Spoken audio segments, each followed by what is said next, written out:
When I wrote the question down, I saw it as poetry, I saw it as spoken word. Where do we start? Next is to rethink. Next is work.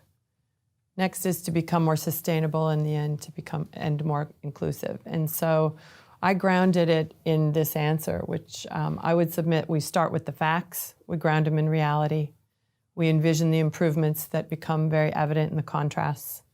Then we build, which means rebuild, redesign the systems and structures that 2020 gave us great clarity on as being broken. We knew that before, but it became irrefutable. And then we align the improvements to manifest the better outcomes.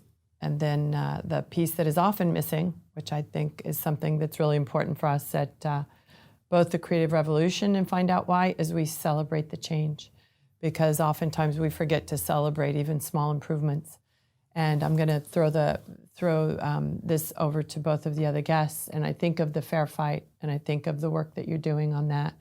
And I know that you say, Ginie, that you failed at changing the world, but I think you actually didn't, because each of those girls I thought about are a world in and of themselves.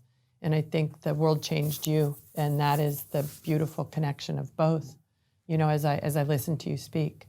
And for Merlijn, when I thought of your work on Carried Away, and I thought of crossing over those borders, you know, the idea of Ben saying he doesn't love borders, and the fact that music throughout time has always crossed through the air.